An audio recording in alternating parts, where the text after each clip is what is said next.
You are Locked On Eagles Postcast, part of Locked On Sports Philadelphia, on the Locked On Podcast Network.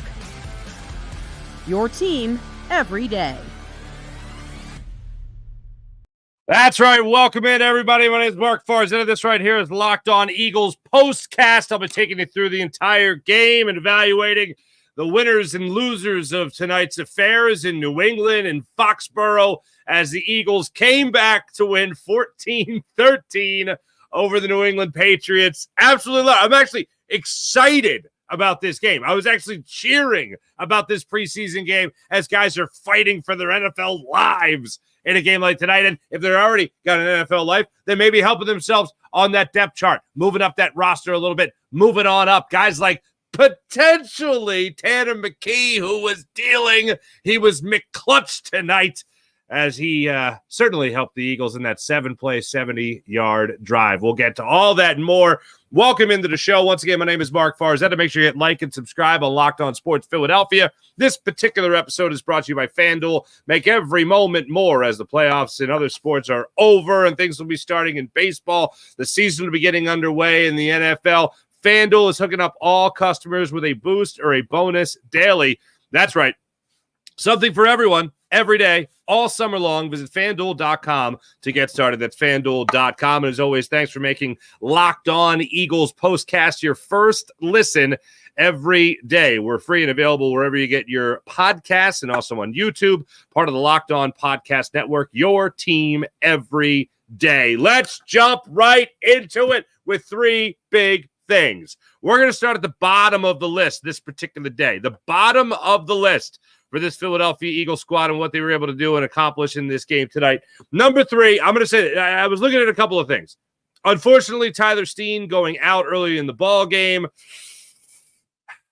Right guard spot still up in the air. Well, at least for Tyler Steen, not so much, actually. Mekhi Becton looks like he's going to be your starting right guard when the season gets underway. Tyler Steen was the early favorite. Tyler Steen seemed to have that in hand. Eagles made the acquisition of Mekhi Becton, and then Tyler Steen had already had the ankle injury. Looked like he suffered the ankle injury again, re-aggravated it. Looks like he got rolled up on in the game tonight. So I would say it's pretty safe to assume that when the season kicks off in Brazil in about 3 weeks, that you're going to have Mekhi Becton as your starting right guard. So I couldn't really pay attention much to that tonight, unfortunately, because of the injury, the re-aggravation of an injury there by Tyler Steen.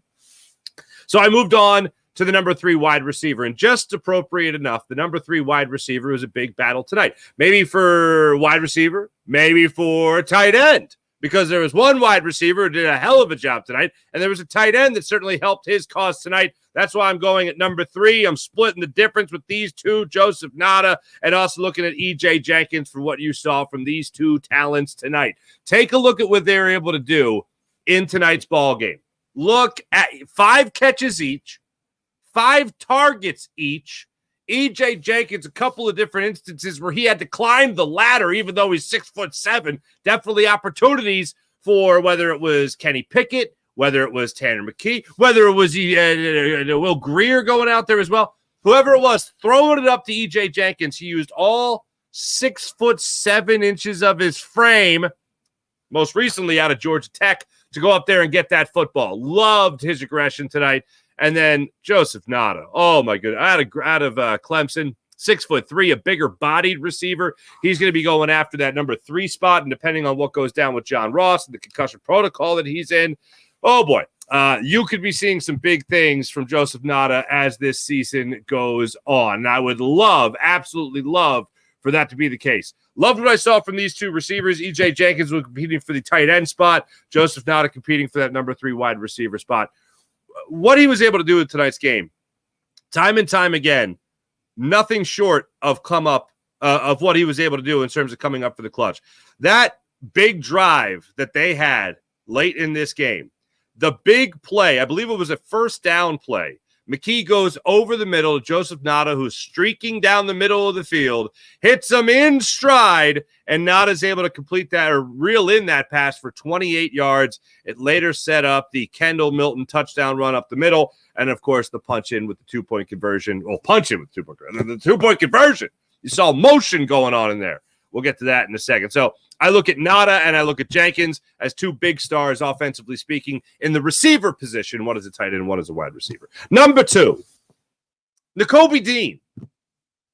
I did not expect to be singing the praises of Nakobe Dean. And I had said this earlier in the week on my own show, but when I was watching this Eagles squad and following along, everything going on at Foxborough, and I watched them play last week against the Ravens, and we discussed what they did against the Ravens. I found myself coming out of that game like, what? Like, for Eagles fans know this. Like, I'm thinking, like, what is going on here? What is this feeling I feel about watching Eagles linebackers? Am I excited about watching Eagles linebackers? I can't remember the last time I watched the preseason and went, oh, I'm excited to watch Eagles linebackers. Like last year, I was excited to watch Nakobe Dean. I wanted to see what Nakobe Dean had to offer. I wanted to see Nakobe Dean go out there and play some good football. Didn't get that much of an opportunity to see it last year, unfortunately. But in terms of an entire position group, I'm excited about Devin White.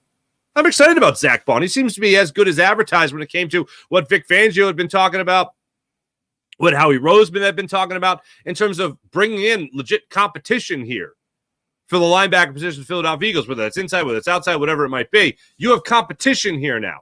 And then all of a sudden, shout out of a cannon to Nakobe Dean, shout out of a cannon Jeremiah Trotter Jr. What I saw from Nakobe Dean tonight, he was the one that took the taco, pal. He was the one that took the taco. And there was one play in particular that really jumped out to me that was a big difference maker for Nakobe Dean tonight. There was a situation there where they threw to the sidelines. Polk's open on the sideline. Bradbury goes up there, whoop, misses the tackle. Then Jeremiah Trotter Jr. goes up to try to make a tackle on Polk, whoop, misses the tackle. Nakobe Dean comes in to finish the play. And in this point of the second quarter, Nakobe Dean was the blitzer, folks. He was in the backfield, and he was fighting contact in the backfield to try to get to the quarterback. So after Bradbury misses on the outside, then Trotter Jr., Hatchet Man, misses on the outside, Nakobe Dean comes in from the backfield trying to get a sack on a blitzing play, hustles his butt over there to make the stop on Polk, and he comes up with the tackle. That is a hustle play. That is a will type of play. The will right there in the player is what made that play happen. And he prevented the Patriots from picking up big yards on that play. Nakobe Dean came up big in that moment. You love to see the instincts. You love to see the hustle. I also love the fact that Vic Fangio sent Nakobe Dean just on a blitz in general. But for him to go in the backfield and to be able to get to the sideline and make that play, that was a thing of beauty. It showed off his athleticism and it showed off his tenacity. Always wanting to be there to make that play. There was also an instance, a play over the middle where he and James Bradbury got tangled up a wee bit. And, well, let's just say James Bradbury lost that effort. I think that was after Bradbury missed that tackle. I had visions of last year. Oh, James Bradbury, not very good. Not very good at all. So I saw that play out there. So Nakobe Dean's number 2. Number 1. And I think this is the most obvious possible thing you can take away from tonight's football game. If the preseason matters at all, Tanner McKee is your backup quarterback, folks. Tanner McKee has been clutch. Kenny Pickett had a 15-play drive against the Ravens. That was nice. Punched in a touchdown there with Will Shipley. Lovely. Good for you. How about a 17-play drive in the second half by Tanner McKee? That's pretty good, too. They punched that one in the end zone also. And then tonight, I don't know why Will Grier went into the game. I was confused, but whatever. But Tanner McKee was out, then he came back in. And when he came back in, he helps engineer that 7-play drive, 70 yards for the touchdown, and the game-winning 2-point conversion. And on that drive, including the 2-point conversion, he goes 7 for 8 to march on down the field. He was spectacular. And I'm watching him go, I'm rooting for this guy to climb the depth chart. Homegrown guy out of Stanford. Jalen Hurts throughout the week is busting his chops about, he's a Stanford guy. So, he always asks these really funny questions, really into it. And I'm like, okay, they bust chops. Great. And then he goes out there and does what he did tonight, and you can see the excitement on the sidelines. I love the excitement you saw on the sideline from A.J. Brown and Avonte Smith, both for Nada, also for E.J. Jenkins as well. Absolutely thought that was fantastic. But most notably, what I saw from Tanner McKee was a guy that's ready to move up the depth chart. I will say, in fairness, Kenny Pickett was going against a first-team defensive line for most of the first half. Weird. Really weird there, Coach Mayo. Really weird. Also, to put a veteran in the fourth quarter, late in the fourth quarter, try to what? Come back in a preseason game? You're crazy. You are bonkers, Coach Mayo. The new Coach Mayo. Watch out for him. But I love seeing that from the Eagles tonight. So, again, to recap, what I saw from Tanner McKee, also saw some mobility from him behind the line of scrimmage, playing some smart football. In general, this is what it looked like quarterbacks-wise, just taking a look at the numbers. Tanner McKee, 15-19 for 140 yards, was not sacked, posted a passer rating of 97.4, not too shabby, and an average attempt at 7.4 yards per attempt. Not too bad. Not too bad at all for your Philadelphia Eagles and Tanner McKee. Kenny Pickett finished up 11 for 13, 67 yards. He was sacked 4 times when Tyler Steen left the game. Gates came in, and right away the Patriots just attacked that part of the line of scrimmage, like overloaded that part of the line of scrimmage at right guard. Yeah, it wasn't pretty. Wasn't pretty at all. But that's the way that one shook out. Now, there are a couple of honorable mentions. One is a huge change. He represents a huge change for this Eagles offense. We're going to get to him coming up in a second. We're also going to get to another player that I feel was really challenged this week. I believe it was Monday, Vic Fangio addressed the media and talked about how this particular player does this one thing really well, but if he's got to do the other thing, he's not so good. Well, tonight he was pretty good when he had to do the other thing. We'll talk about that when we come back. You're Locked On Sports Philadelphia, Locked On Eagles postcast. And yes, for my Phillies people, I know the Phillies won tonight. The Phillies won huge. We only have time for one postcast tonight with both games going on literally simultaneously. As much as I want to blow off the fourth quarter, I'm glad I didn't. And yeah, Weston Wilson hit for the cycle, so that's pretty damn good too. We'll be back in a second. Locked On Sports Philadelphia, Locked On Eagles postcast. Hey, let's talk about BetterHelp and how incredible BetterHelp is. Because one thing you need to know when it comes to this program, this show, this episode is brought to you by BetterHelp. And if you're thinking of starting therapy, give BetterHelp a try. It's entirely online, designed to be convenient, flexible, and suited to your schedule. All you have to do is fill out a brief questionnaire and get matched with a licensed therapist. And you can also switch therapists at any point for no additional charge. When's the last time you really decided to take care of yourself? Put you first for a second in your crazy busy schedule and all the things we have going on in our lives right now. You always have to make sure that you're taking care of yourself and you're taking care of your own mental health. Never skip a therapy day with BetterHelp. It's just that convenient, and that's the point of it all. It's the convenience that really appeals and helps people out when you talk about BetterHelp. Visit BetterHelp.com/lockedon today to get 10% off your first month. That's on BetterHelp.com/lockedon today to get 10% off your first month. That's BetterHelp, H-E-L-P, BetterHelp.com/lockedon. Thank you once again for making Locked On Eagles postcast your first listen today. And for your second listen, enjoy Locked On Fantasy Football Podcast. Get daily insight on the best fantasy draft strategies so you can win your league this season. Part of the Locked On Podcast Network, your team every day. One thing I will say is I do enjoy on social media, at games, seeing the guys or seeing the fantasy football participants, that are dressed up as clowns and T-shirts that say, I suck at fantasy football. Well, don't be that person. Listen to Locked On Fantasy Football. And don't be that guy. It's simple as that. Don't be that person. It's simple as that.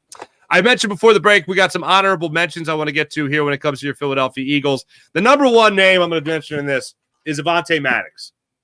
Avonte Maddox is playing the safety position. He's got some experience in the safety position. His rookie year, there was a smattering of safety. There was a lot of corner. There was a lot of outside corner. There was a smattering of just about everything. He's got the versatility, and after being released and then re-signed by the Eagles in the offseason, he's being forced to learn a new spot to more regularly play that safety position. And tonight, I don't want to hear anything about that interception being a cheapie. You know what I'm saying?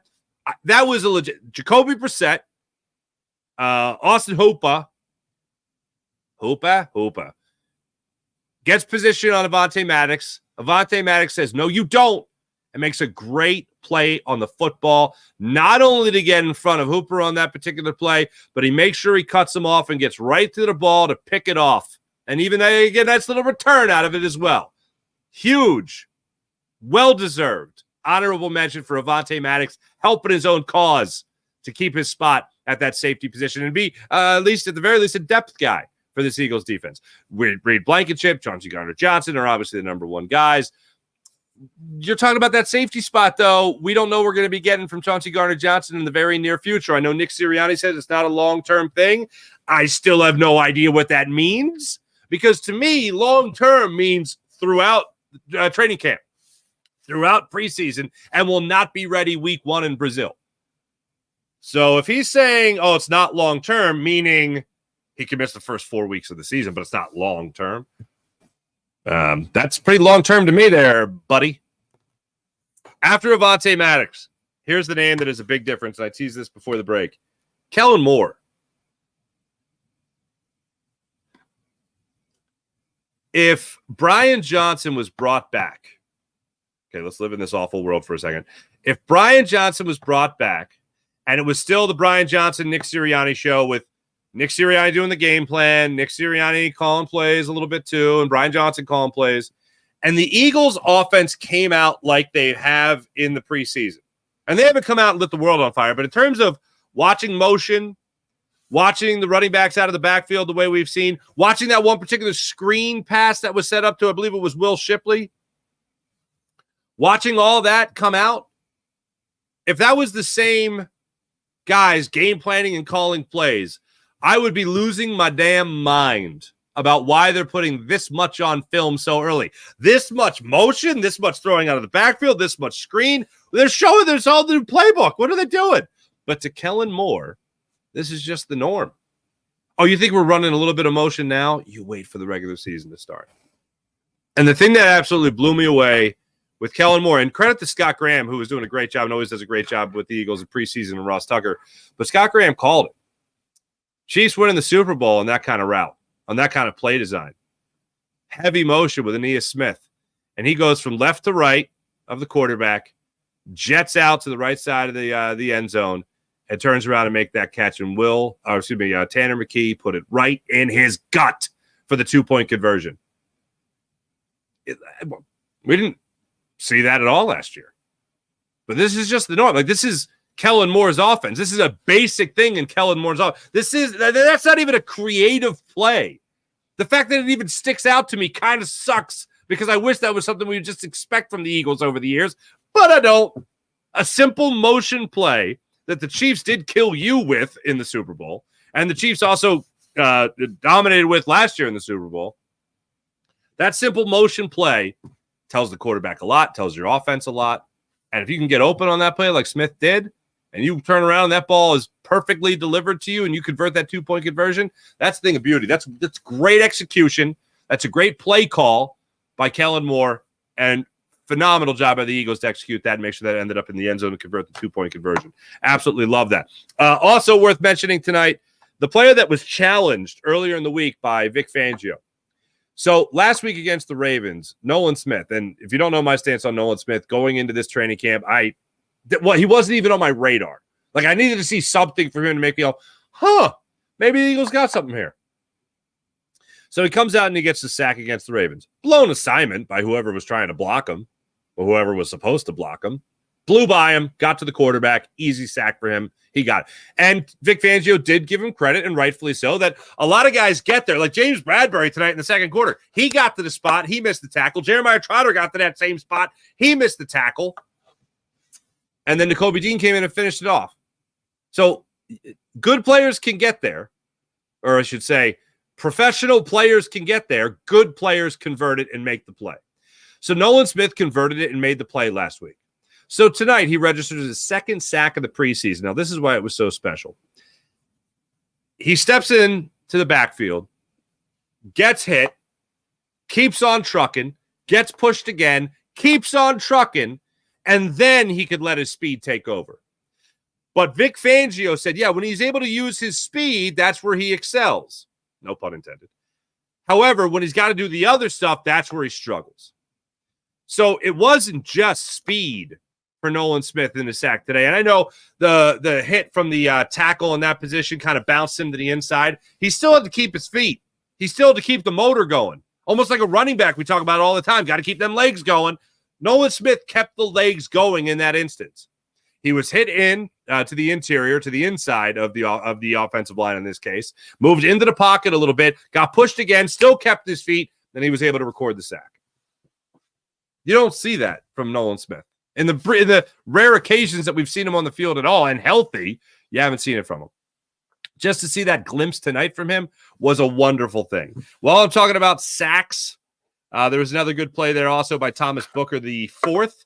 Came out with a sack. A fifth-round pick, I believe it was, of the Texans 2 years ago.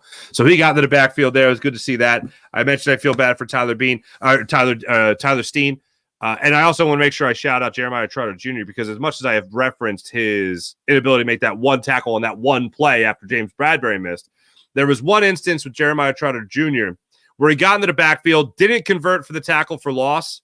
This was in the second quarter, about midway through the second quarter. He missed a tackle for loss, but he was able to hold up the running back in that situation. I forget who it was, where he had to stumble a little bit, lost his feet, and then I think it was Dean that came up and officially made the stop on that play. So that was a great job by both linebackers coming up and making something happen right there, but a great job by Trotter to get in the backfield and at least disrupt things a little bit and hold up the running back to make sure the rest of the defense could swarm and make the stop, and that's exactly what they did. And I got to say, I referenced Kellen Moore, and I praise Kellen Moore. What I'm seeing defensively from Vic Fangio's defense, love the idea that he's being aggressive. He's sending blitzes, and they're not exotic. They're one man at a time type blitzes. It's not like he's sending the house or anything like that. Zach Bond did it tonight. I didn't see Devin White do it tonight. Nakobe Dean did it on more than one occasion. Love seeing that. I didn't see corner blitzes like we did in game one, but the discipline I'm seeing for the most part from this Eagles defense is a wonderful thing. And last year, especially while all was going to heck in a handbag at the end of the season, that defense was insanely undisciplined last year. This defense looks like they're ready to go out there and rip people's heads off. And I can't wait to see it all come to fruition in Brazil. Really look forward to that. I think that was it for my honorable mentions portion. Kellen Moore, Tyler Steen, Trotter Jr., Nolan Smith. Yep. That was that. When we come, before I go any further, I got to make sure I get you guys in here with your comments, what you guys were feeling about the game tonight. Sir Sketchable. Day 2 of Sir Sketchable saying hi, Mark. So Mark knows Sir Sketchable said hi. Well, hi, Sir Sketchable. Ari Stein. That a picture of Mark on the screen? That's funny. The Nick Sirianni thumbnail. IBH, what's going on? Great to see you, Avonte Maddox. Get that pick. McKee really carries himself like a veteran. Yeah, he really does. I'm a fan. Nate Samaha, what's going on? Weston Wilson with the cycle. Hell yeah. Mark, are you doing post-game for Eagles all season on Locked On? I am not, unfortunately. Stay tuned. Ari, I know you watch my regular show, Farzi Show. I know you listen to that. Just stay tuned. But I'm still with Locked On. I'm not going anywhere as far as Locked On goes. I'll have your Phillies and Sixers coverage. But yep. But hey, stay with Locked On though. There's some great people on Locked On. That's all I'll say about that. I'm getting Weston Wilson hits on this right now. This is great. Calvin, I hate it when some other fans, ex-fan here. What? I hate it when some other fans, ex-fan here. What?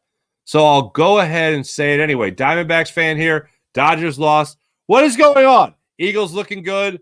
Philly turning a corner. Let's go. All right, Calvin. Thank you.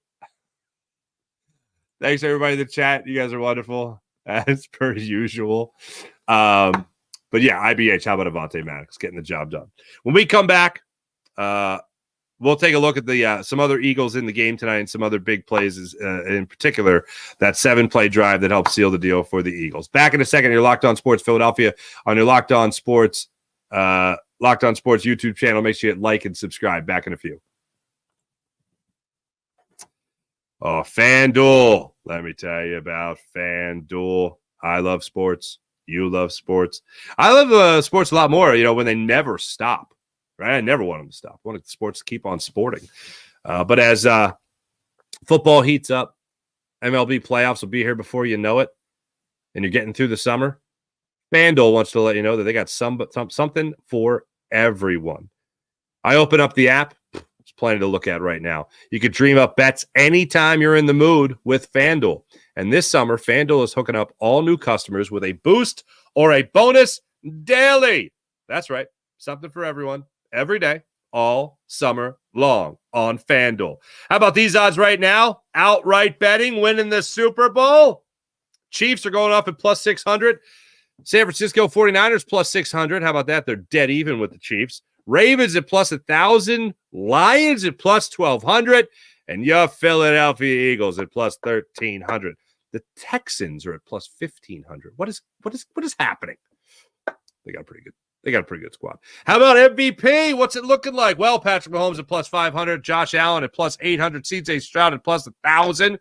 Joe Burrow at that spot as well. Jordan Love at plus 1,400. Lamar Jackson plus 1,500. Brock Purdy plus 1,600. And right there with Brock Purdy is Jalen Hurts at plus 1,600 as well. Tua is there at plus 2,000, as is Dak Prescott, Justin Herbert, and Jared Goff plus 2,500. So head on over to FanDuel. Start making the most out of your summer with FanDuel. FanDuel, America's favorite sports app, official betting partner of Major League Baseball. FanDuel. FanDuel.com.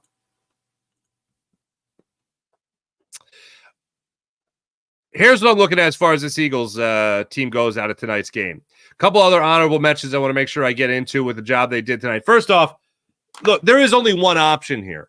And I was disappointed that due to the weather, even though I doubt it, I still don't think Nick Sirianni wants to play Jalen Hurts at all. I understand why. But I love that Nick Sirianni tonight went for the 2-point conversion. And to me, in the preseason, there's no other way to do it. You're supposed to test yourself, right? When's the next time Tanner McKee is going to get an opportunity to test himself in a moment like that? Hopefully not in the regular season. Hopefully Jalen Hurts is healthy as a horse throughout the entire year and leading the team to victory after victory after victory. You don't got to worry about it as much. But if the preseason does mean anything, Tanner McKee is making himself a strong case to be the number 2 guy if something goes down, or a particular someone goes down during the regular season, for him to come in and try to help this Eagles team win football games. Kenny Pickett, not so much. But watching this game tonight made me feel great about Kellen Moore, made me feel great about Vic Fangio. And look, the decision to go for it for a 2-point conversion is always going to go down to the head coach. I doubt very much Kellen Moore is making that call. That's one thing that's famous CEO, head coach type of role that Nick Sirianni is supposed to be in right now. That's one thing he is still going to do. In the preseason, you want to make sure you're testing these players. Anias Smith, same type of thing. You don't know when he's going to get the opportunity to try to punch it in the end zone to try to make something big happen, and you made something big happen there for the Eagles. So you want to put these guys to the test. You want to put the offensive linemen behind on the test as well. They had that opportunity tonight, and they capitalized on it. Same thing goes across that offensive line. They needed the challenge tonight. They got the challenge tonight. And most of the time, especially in that second half, Tanner McKee getting rid of the ball pretty quick, they rose to that occasion. So you saw that from the Eagles' offensive line tonight as well. But overall, I know they got one game left. And after this, the Philadelphia Eagles, they actually come home. That's right. They come home to take on the Minnesota Vikings. And that game's going to take place at 1 o'clock. We got an afternoon preseason game. What? Is that even allowed? And that's going to be 9 days from today. That's going to be a 1 o'clock Saturday afternoon game time as the Vikings come in. That's the way that's going to happen. So I look forward to that. What do I want to see in that? You'll probably see Tanner McKee start in that game. You'll probably see Will Grier start in the second half of that game. But I think Tanner McKee will get one last opportunity to show the Eagles what he could do in real live game situations. I do not think I'll put it like this. I'd be shocked, just like I'd be shocked if Jalen Hurts played in tonight's game. I'd be shocked if Jalen Hurts plays. Now, it's the third preseason game. I would still love an opportunity for Jalen Hurts to have Kellen Moore in his ear and Cam Jurgens as his center, and you get that exchange done for a series, 4 plays at most, and then see you later, just so you know what you're dealing with in a game day atmosphere with 3 guys that has never worked together at the same time in the capacity they're working together now. Would love to see it just get out of the way once. It's not going to happen. Let me acknowledge I want to see it, but I know I'm not going to see it. 1 o'clock Saturday, a week from this Saturday, the Eagles will be back out there to wrap up their preseason before getting the regular season underway. Make sure you guys like and subscribe to Locked On Sports Philadelphia's YouTube channel. That's Locked On Sports Philadelphia's YouTube channel. And, of course, thanks very much for watching and listening to Locked On Sports Philadelphia, Locked On Eagles Postcast. Now go check out Locked On NFL Podcast and get ready for it all with Locked On Sports Philadelphia and Locked On Sports Network. Thanks for watching. Thanks for listening. My name is Mark Farzetta. I'll be back with you guys tomorrow for a Phillies postcast. So make sure, once again, you like and subscribe to Locked On Sports Philadelphia. See you guys tomorrow. Bye.